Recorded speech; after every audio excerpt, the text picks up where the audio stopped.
Ini keyakinan kelas kita.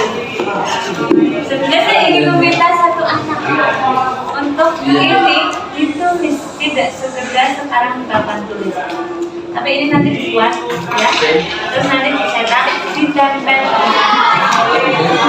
Ya, ya sepakat atau perlu ditambah lagi? Ya, kalau sepakat berarti semuanya harus dijawab. Ada saatnya kalau semua menjawab berarti sudah baik ya. Ini keyakinan kelas 10 ya. Oke?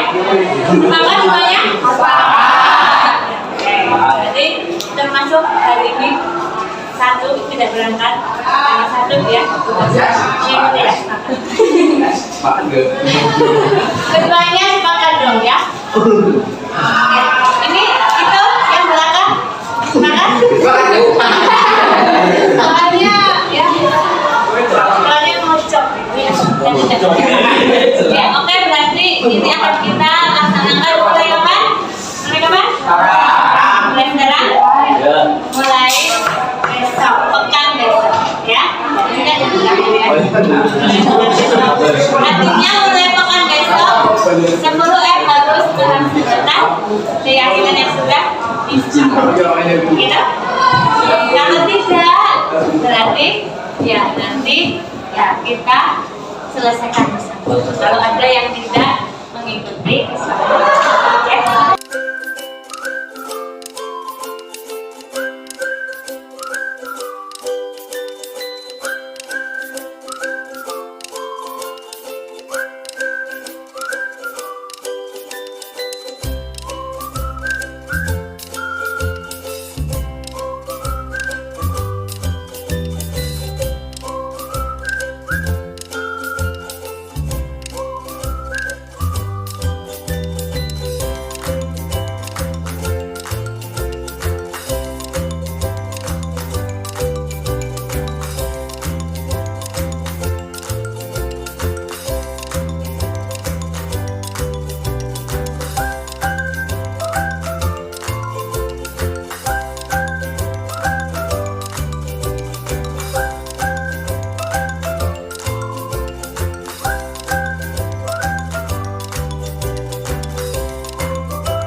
mengembangkan budaya positif di SMA Negeri 1 Bobotesari melalui diseminasi calon guru penggerak Angkatan 7 Kabupaten Purbalingga. Allahumma inna nas'aluka ilman nafi'an wa rizqan thayyiban wa 'amalan mutaqabbalan. Rabbana atina fid dunya hasanah wa fil akhirati hasanah wa qina 'adzaban nar. Walhamdulillahi rabbil alamin.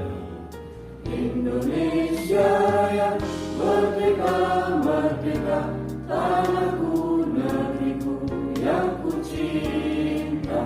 Indonesia yang merdeka, merdeka, hiduplah Indonesia Raya. Kita berkeyakinan bahwa ada berbagai hal yang bisa dikembangkan di sekolah ini. Karena kita yakin bahwa input siswa itu menjadi modal dasar, ya. Input siswa itu menjadi modal kita untuk kita olah, ya. Nah, modal dasar kita memang saat ini sangat beragam karena sekolah ini menggunakan sistem zonasi. Kalau dulu yang digunakan adalah nilai, kemudian kita ranking. Sekarang yang kita ranking adalah zonasi. Baik zonasi jarak, kemudian ada jalur prestasi, ada jalur afirmasi, kemudian ada jalur afirmasi yang lain. Inilah Bapak semuanya, dengan kondisi yang sekarang ini berbeda dengan tahun-tahun kemarin, tentunya perlu semangat Bapak Guru di dalam mengembangkan keilmuannya, terutama ilmu-ilmu pedagogi. Yang ini sangat penting. Ilmu pedagogi itu sebagai dasar kita, ya, di dalam mengaplikasikan ilmu yang sudah kita dapatkan. Tidak hanya itu Bapak semuanya, karena guru itu diminta memang terus belajar, maka ilmu perkembangan manusia. Kalau dulu itu ada ilmu perkembangan anak didik, ya, perkembangan psikologis, itu juga harus dikuasai. Di samping itu pula metodologi. Kalau kita kuliah dulu ada namanya strategi belajar mengajar, disingkat dengan SBM, ya. Itu pun juga memungkinkan kita untuk bagaimana mengaplikasikan ilmu kita dengan kondisi siswa yang tadi saya sampaikan, yang sangat heterogen. Jadi sekarang ini kita mengajar tidak hanya anak-anak yang pinter, ya, tetapi di dalam satu kelas itu berbagai ragam. Nah, inilah yang diminta untuk digarap di kurikulum Merdeka ini. Kita menganut pembelajaran yang diferensial, ya, artinya menganut perbedaan antar siswa, kemampuan siswa itu. Maka Bapak Guru ketika masuk di kelas itu, awal yang perlu dilakukan adalah bagaimana kita sudah mempunyai pemetaan siswa itu.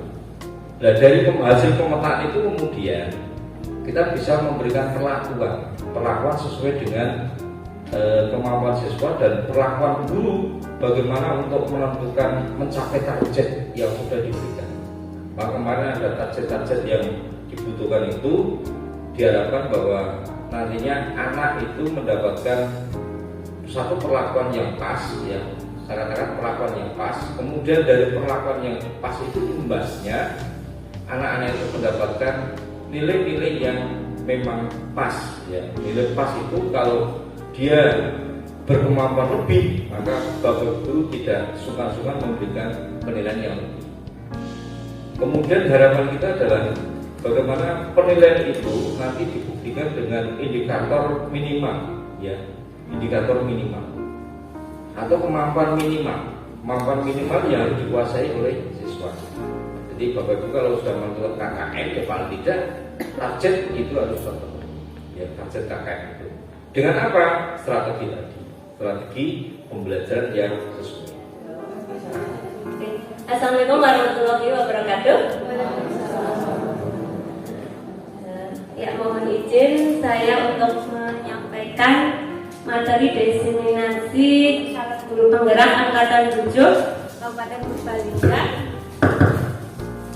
Yang materinya itu adalah kelanjutan dari materi yang sudah disampaikan oleh Bu Wahyuni. Tadi Bu Ayumi sudah menjelaskan mengenai motivasi perilaku, ada disiplin positif, ada kebutuhan dasar. Dari biasanya itu ketika kebutuhan dasar seorang manusia tidak terpenuhi, itu akan muncul perilaku-perilaku tertentu. Dan ini akhirnya kita temukan pada anak-anak di sekolah kita. Banyak perilaku anak-anak yang berbeda-beda dan itu menimbulkan masalah, sehingga guru harus mempunyai posisi kontrol bagaimana menghadapi anak-anak. Menurut Diane Coulson, kalau posisi kontrol seorang guru itu ada 5 ya. Yang pertama adalah posisi guru sebagai penghukum.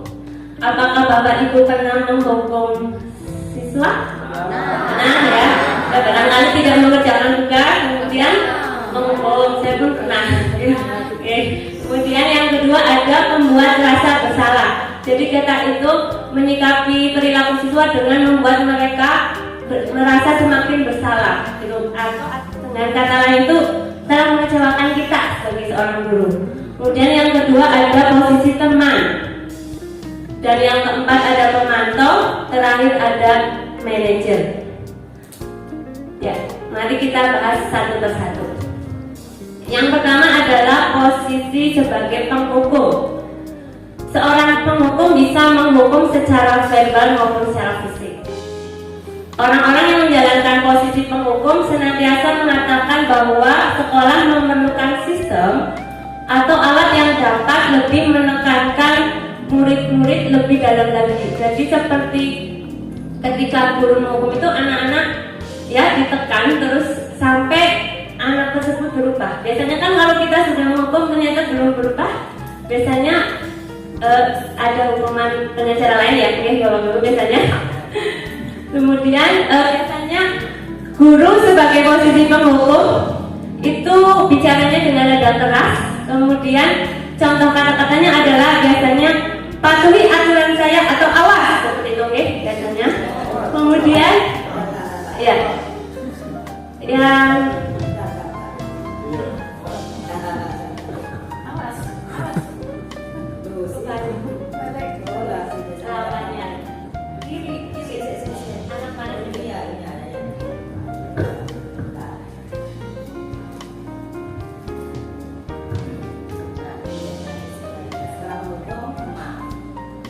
atau bisa saja tadi dengan kata lain, kamu selalu saja salah.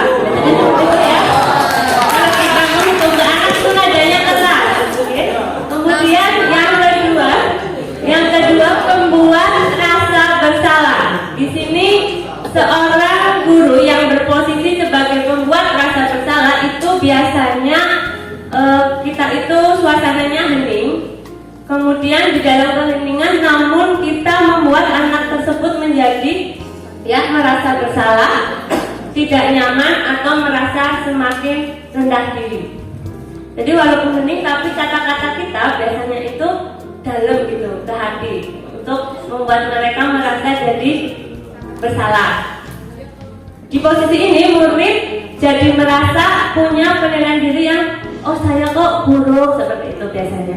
Kemudian murid merasa tidak berharga dan telah mengecewakan orang-orang di sekitarnya. Kata-kata yang dikeluarkan oleh guru yang menggunakan posisi sebagai pembuat rasa bersalah, contohnya, ibu sangat kecewa sekali dengan kamu.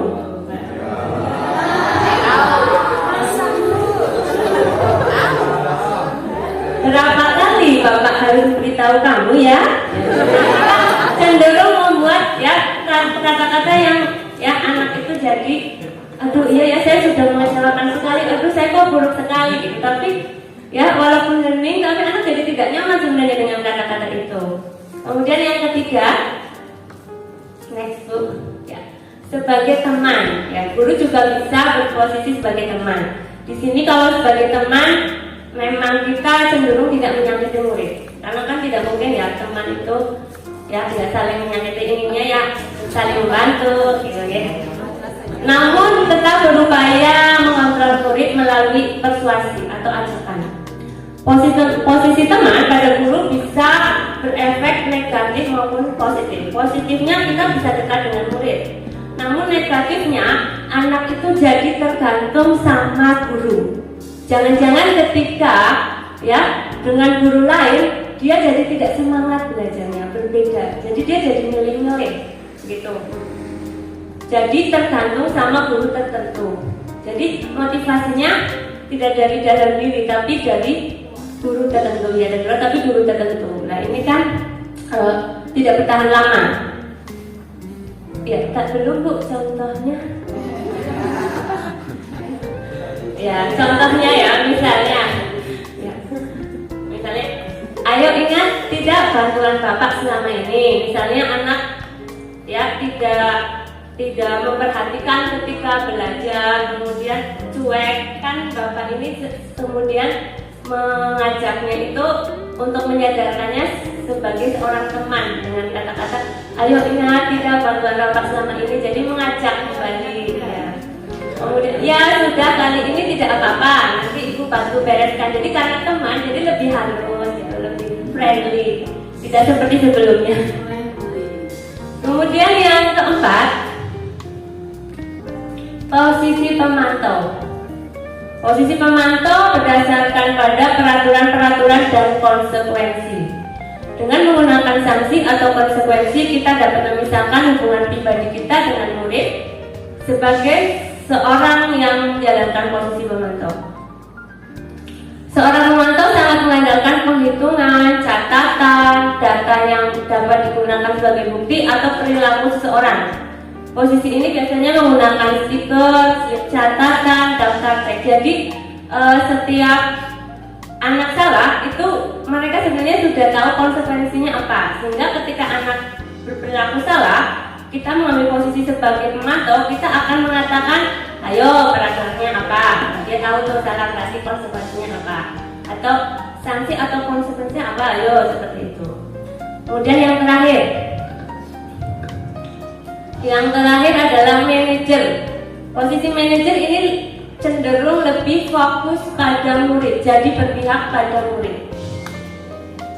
Tidak untuk membagikan guru maupun orang tua. Murid sudah mengetahui adanya suatu masalah dan sesuatu perlu terjadi. Bila guru mengambil posisi pemantau, guru akan melihat apa konsekuensinya, apa peraturannya. Namun pada posisi manajer, guru mengembalikan tanggung jawabnya itu kepada murid. Sehingga murid dapat mencari jalan keluarnya masalahnya itu secara mandiri. Tapi kita jadi hanya membimbing, hanya mengeluarkan kata-kata atau kalimatnya pematik. Tapi anak nanti akan menjadi manajer bagi dirinya dalam menyelesaikan masalahnya. Seperti itu. Next book. Ya. Sebelumnya dari 5 posisi tadi kira-kira Bapak Ibu lebih sering menggunakan posisi apa? Apa memberi hukuman, apa teman, pemantau, membuat rasa bersalah, atau manajer membiarkan anak menyelesaikan masalahnya sendiri, kita hanya memantik dengan pertanyaan. Semuanya ya? Semuanya. Ya oke. Saya pun demikian ya, sudah pernah menghukum ya dan lain sebagainya. Namun ternyata ketika saya belajar di program guru penggerak, ternyata yang diharapkan itu guru itu harapannya ya menjadi manajer, posisi sebagai manajer. Sehingga posisi kontrol manajer ini nanti mengacu pada restitusi yang mempersilakan murid untuk menyelesaikan masalahnya secara bertanggung jawab ya sesuai dengan keyakinan kelasnya. Jadi nanti ada keyakinan kelas, kemudian penyelesaiannya dengan restitusi yang digunakan namanya segitiga restitusi. Ya, berikutnya maka kita akan belajar tentang keyakinan kelas. Setelah kita tahu tadi posisi kontrol manager, ternyata kita membutuhkan keyakinan kelas. Apa itu keyakinan kelas? Keyakinan kelas adalah suatu pernyataan universal yang mudah diingat, dipahami, ya, dan nanti diterapkan oleh kelas atau sekolah. Dan ini dibentuk sesuai dengan kesepakatan guru dengan siswa atau murid. Next. Lalu bagaimana ya cara membuat keyakinan kelas? Yang pertama, lebih abstrak dari peraturan. Jadi beda dengan peraturan tata tertib yang terpasang di kelas kita masing-masing. Kemudian berupa pernyataan universal, dibuat dalam bentuk positif. Jadi di dalamnya ada nilai-nilai kebajikan. Yang tadi sudah dijelaskan oleh Bu Wahini, nilai-nilai kebajikan. Kemudian sedikit saja agar mudah diingat, jadi nggak usah banyak-banyak, sedikit saja. Sesuai dengan kondisi kelas dan sekolah agar mudah diterapkan. Semua warga kelas atau sekolah dilibatkan dalam membuat keyakinan kelas, yaitu tahapan membuat keyakinan kelas. Berikutnya, nah ini dokumen ketika saya mempraktekkan keyakinan kelas. Ya di situ saya meminta semua anak, ya karena tadi melibatkan semua anak di kelas, jadi semua anak punya hak untuk berpendapat, ya, mengusulkan, kemudian ditempel, kemudian anak boleh berpendapat, kita susun jadi satu keyakinan kelas. Sebenarnya sebelum ini saya sudah menerapkan hanya 5, jadi karena ini sudah pernah diterapkan, saya tambah jadi 10. Ya, ini contoh keyakinan kelas yang sudah jadi. Saya praktekkan di kelas saya sebagai wali, ya di situ kelas berat. Barangkali nanti Bapak Ibu, ya kita mulai dari hal yang sederhana dulu di kelas kita sebagai wali kelas. Nanti kita juga di pelajaran-pelajaran dengan semua siswa di kelas-kelas yang diajar. Ya, nggak usah banyak-banyak, sederhana saja, misalnya seperti itu. Mengikuti pembelajaran dengan perasaan gembira. Kita punya kesepakatan nih, selama pembelajaran ya kita harus ya gembira. Terus saling menghormati antar sesama, mengucapkan salam saat masuk kelas, memakai seragam sekolah ya sesuai tata tertib, melaksanakan piket sesuai jadwal. Itu contohnya. Next, ya itu juga contoh lagi. Ya dilanjutkan saja. Kemudian ke restitusi. Nah, ya tadi sudah keyakinan kelas, kemudian restitusi. Restitusi adalah proses menciptakan kondisi bagi murid untuk memperbaiki kesalahannya sehingga mereka dapat kembali ke kelompok mereka dengan karakter yang lebih kuat. Restitusi tidak untuk menebus kesalahan. Jadi anak ketika salah kita tidak meminta untuk mereka menebusnya, tapi adalah kita memberikan tawaran, ya tanpa paksaan. Dan restitusi ini nanti membantu murid menjadi memiliki tujuan, disiplin positif, dan memulihkan dirinya menjadi ya lebih baik setelah berbuat salah. Ya, selanjutnya dalam restitusi ini kita mengenal namanya segitiga restitusi. Ya, segitiga restitusi ini adalah sebagai tahapan dari ketika seorang guru mempraktekkan posisi kontrol manager. Tahapannya ada 3. Yang pertama adalah menstabilkan identitas, yang kedua memvalidasi kesalahan, dan yang terakhir adalah menanyakan keyakinan kelas. Ya, seperti itu. Jadi segitiga mau dimulai dari bawah, menstabilkan identitas. Di sini kita bisa ya mengarahkan anak bahwa kesalahannya itu bukan satu-satunya dia saja yang sudah melaksanakan kesalahan itu, atau bahwa ada orang lain yang juga sudah melakukan kesalahan. Jadi kita buat tenang dulu anak tersebut, ya, menstabilkan identitas. Kemudian yang kedua, memvalidasi tindakan salah. Itu biasanya kita menanyakan apa alasannya anak tersebut melakukan kesalahan, kemudian adakah cara yang lebih efektif untuk mendapatkan apa yang kamu butuhkan. Karena tadi dijelaskan bahwa ketika anak kebutuhannya tidak terpenuhi, maka akan timbul masalah. Kemudian yang terakhir, kita karena dia sudah menyadari apa kesalahannya, kita sudah memvalidasi, lalu kita tanyakan keyakinan kelasnya. Ya, keyakinan kelas apa yang telah kita sepakati agar anak itu kembali lagi bahwa oh iya, kesepakatan kelas ada yang belum saya laksanakan dengan baik, sehingga anak tersebut nanti akan menyadari untuk bagaimana memperbaikinya. Jadi kita hanya memandu, tapi anak berusaha merenungi, kemudian bertanggung jawab secara mandiri untuk memperbaiki kesalahannya. Seperti itu. Jadi nanti akan menimbulkan motivasi internal dari dirinya. Itu yang dimaksud tadi oleh Bu Wahyuni, ada motivasi internal. Atau bisa juga dalam kalimat, kamu ingin menjadi orang yang seperti apa? Nah, biasanya ini kan jawabannya mengarah ke yang baik pasti. Nah, itu untuk menguatkan lagi nilai kebajikan yang ada, sehingga anak semakin bisa menyerap nilai kebajikan yang ada dan berubah secara mandiri serta bertanggung jawab dari dirinya sendiri, bukan karena dari motivasi luar. Seperti itu. Lanjut, Bu. Ya, kita di penghujung. Ya, ini adalah contoh praktek mandiri. Ya, Mbak, silakan. Mohon maaf, Bu, apakah betul Breni memanggil saya? Ya, betul. Saya minta Faris untuk memanggilmu ke sini. Ya, Bu, Faris sudah menyampaikan kepada saya. Ya, Nabila, terima kasih sudah hadir di sini sesuai dengan pesan saya kepada Faris. Nabila, Ibu mendapatkan laporan dari pembina ekstrakurikuler bahwa Nabila tidak mengikuti kegiatan ekstrakurikuler sudah jadwal dan tidak memberikan surat izin kepada Iya, Bu. hal seperti ini tidak hanya dilakukan oleh Nabila. Teman-teman Nabila juga ada yang seperti itu. Mari kita selesaikan masalah ini dan kita cari solusi. Apa bersedia? Iya, Bu, saya bersedia. Nabila pasti melakukan hal itu karena ada alasannya. Alasannya apa? Iya, Bu, kemarin saya mengikut ayah menjenguk saudara saya yang sedang sakit di rumah sakit. Jadi saya tidak sempat izin kepada Breni. Nadifa masih ingat dengan kegiatan kelas yang pernah kita buat? Masih, Bu. Apa saja Nadifa?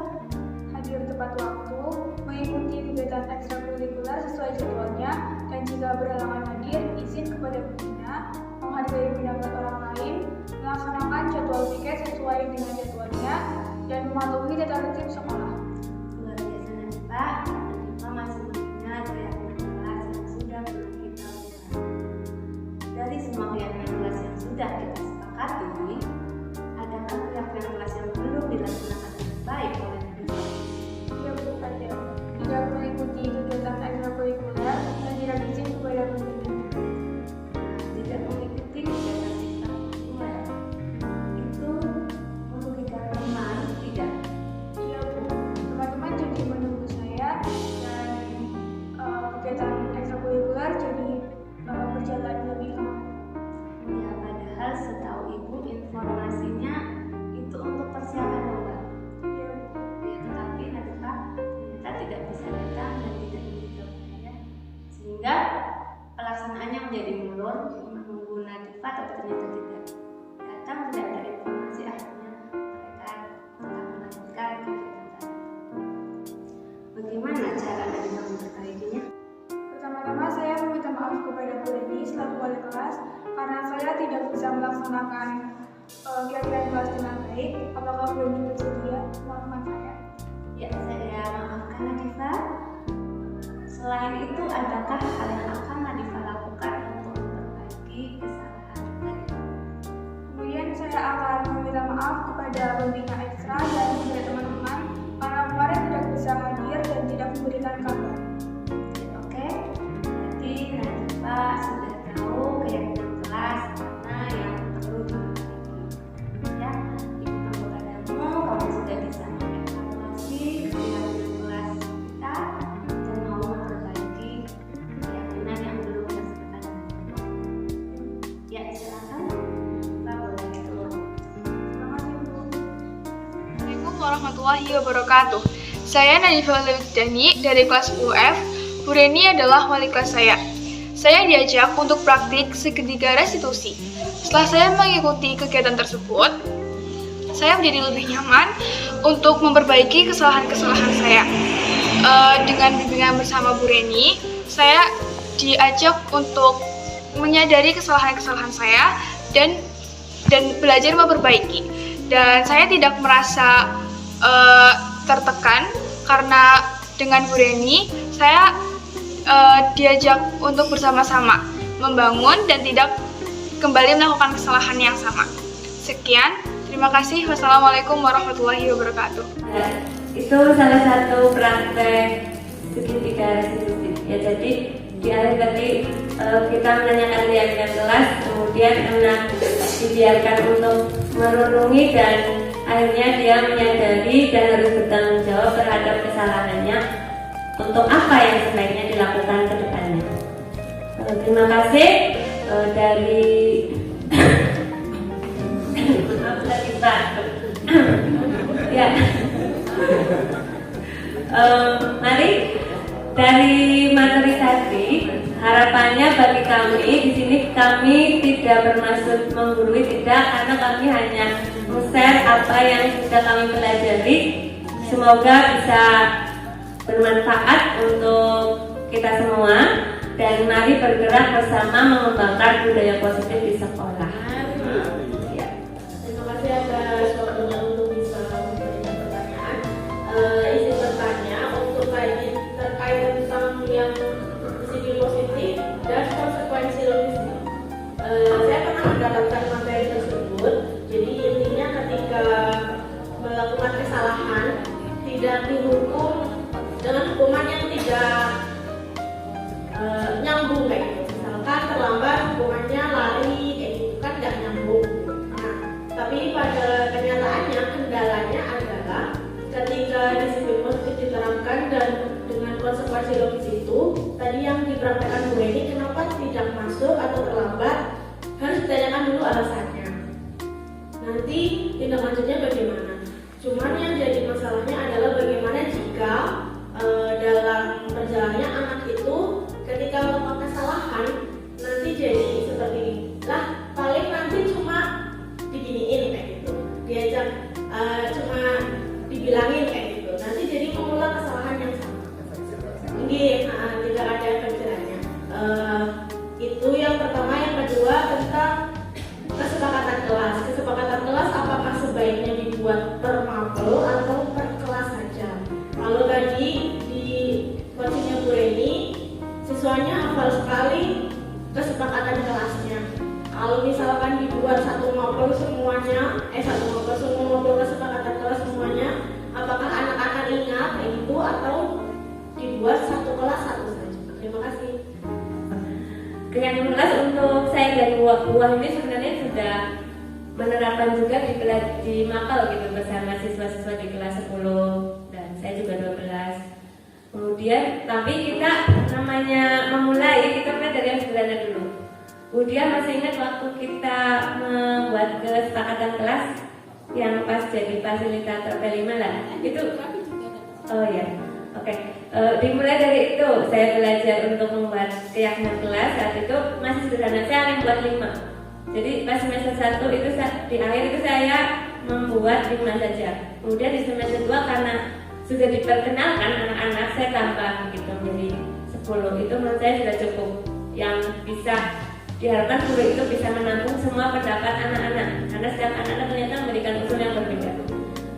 Terus setelah di ini ya di kelas kita sebagai antara wali kelas dengan murid yang kita wali ini, selanjutnya bisa kita perkuat lagi praktek keyakinan kelas ini di kelas-kelas yang kita ajar, sehingga anak-anak semakin mengenal tentang keyakinan kelas. Kemudian harapannya dari keyakinan kelas itu bisa kita praktikkan segitiga restitusi, karena di segitiga restitusi itu tadi ya dikembalikan pada keyakinan kelas untuk bisa anak-anak itu menyadari dan menangkap seperti apa yang disampaikan oleh Bu Wahimi. Yang terpenting adalah anak mampu menyerap nilai-nilai kebajikan yang ada pada penyelesaian permasalahannya, seperti itu. Terkait dengan budaya positif, sebenarnya ini juga terkait dengan sistem pemoinan yang ada di sekolah. Pertanyaan saya, masih relevankah sistem pemoinan ya, dalam pengembangan budaya positif di lingkungan sekolah? Sedangkan tadi disampaikan bahwa tidak boleh menjadi anak. Nah, di sini bahwa masih banyak sekolah yang dalam hal kita tertentu ada sistem-sistem pemoinan seperti itu.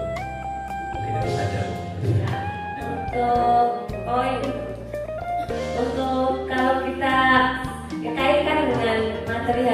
budaya positif memang poin tidak relevan sebenarnya ya kalau dengan materi tadi. Ya harapannya memang program dari guru pendidik penggerak ini ya, pendidikan guru penggerak itu memang ingin mewujudkan paradigma baru, perubahan baru gitu, bergerak untuk ya menciptakan hal-hal yang ya lebih positif lagi, sehingga kalau untuk poin sebenarnya tidak relevan. Hanya saja memang dalam kondisi sekarang di mana budaya positif yang kali ini kita belajar bersama itu belum semuanya mengenal ya, sehingga tidak pas kalau langsung poin itu kita hapus, tidak pas, harus pelan-pelan ya, harus pelan-pelan agar paradigma ini bisa diterima oleh semua pihak. Karena kan sekolah itu banyak orang ya, persepsinya beda-beda, dan untuk mengubah paradigma semuanya menjadi satu itu tidak sama. Maka dari situ saya tulis mari bergerak bersama. Ya, memang harus semua satu ya, satu padu. Sehingga untuk poin menurut saya saat ini sama dengan uang ini masih kita butuhkan untuk saat ini. Tapi kedepannya harapannya memang budaya positif ini ketika program guru penggerak sudah banyak yang mengikuti, nanti harapannya semuanya akan berubah paradigmanya sehingga poin itu bisa kita hapus dari sekolah seperti itu. Makanya semangat deh untuk semuanya ikut program guru penggerak. Terkait kesepakatan kelas, apakah dalam membuat kesepakatan kelas itu tetap ada pembatasan? Karena kan peserta didik cukup unik ya, kadang ada kesepakatan kelas yang agak lengan gitu. Bagaimana cara meneruskannya? Terima kasih. Tadi Bu Eva menanyakan tentang kesepakatan kelas ya. Untuk kesepakatan kelas ya, memang benar ketika saya praktekkan juga anak-anak itu kadang ada yang nyeleneh ya. Misalnya kemarin ada yang isi seperti ini, jangan atau tidak boleh menyebut nama teman dengan nama orang tua gitu. Terus jangan mengumpetkan gitu, bahasanya mengumpetkan barang pribadi. Kadang-kadang ada anak usil ya. Kemudian di sini kalau kita tangkap di sini kan keyakinan kelas itu menyadarkan anak untuk menyerap nilai kebajikan yang dapat diperoleh. Nah, dari dua hal ini kan sebenarnya beda yang tadi diusulkan ya sama sebenarnya. Namun bisa kita tarik lah nilai kebajikan yang akan kita ambil apa. Oh, di sini berarti tidak boleh mengganggu teman kan dengan menyebut nama orang tua, terus atau tadi usil ya, menyembunyikan barang milik teman, tadi sepatu, jam tangan dan lain sebagainya yang secara diam-diam. Ini bisa kita tarik menjadi untuk menyerap nilai kebajikan di sini yang saling menghargai. Nanti kita harus menghargai teman ya, saling menghargai karena tidak boleh mengganggu. Nah, ini nanti kita sederhanakan ke dalam satu kesepakatan kelas, dan itu tadi itu ada makanya tadi ditarik dari di kelas saya itu saling menghargai antar sama. Kemudian ada lagi contoh lainnya, misalnya begini, ada anak yang harus mengikuti upacara, terus harus mau ikut mewakili kelas kalau lomba, soalnya sering lempar-lemparan katanya, ada yang masuk seperti itu. Kemudian harus ikut ekstrakurikuler tepat waktu, katanya temannya ada yang hadirnya tidak tepat waktu, kemudian minta ditunggu, kalau nggak ditunggu jengkel, itu ada ternyata. Nah, ini bisa kita satukan ya dengan apa? Dengan kalimat misalnya mari untuk aktif ya, untuk aktif atau berpartisipasi dalam setiap kegiatan sekolah. Itu kan sudah merangkai semuanya. Jadi nanti caranya dari berbagai usulan ya. Jadi dari usulan setiap anak itu punya hak wifi. Jadi setiap anak punya hak, tidak ada yang dibatasi karena harus melibatkan semua anggota kelas.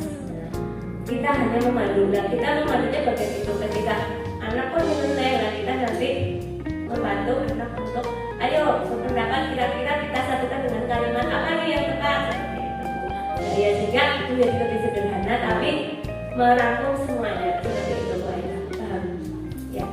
Assalamualaikum warahmatullahi wabarakatuh. Perkenalkan, saya Ridani Pangestuti, rekan dari Bu Wahyuni dan Bu Raini di SMA 1 Bobosari.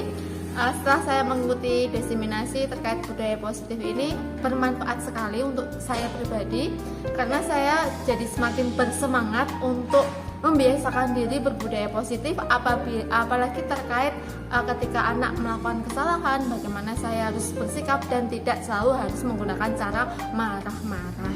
Nah, terima kasih untuk ilmunya Bu Wahyuni dan Bu Raini. Semangat terus, semoga selalu bisa memotivasi dan memantik kami untuk bergerak bersama menuju paradigma budaya positif yang lebih baik lagi. Terima kasih untuk ilmunya yang sangat bermanfaat. Assalamualaikum warahmatullahi wabarakatuh.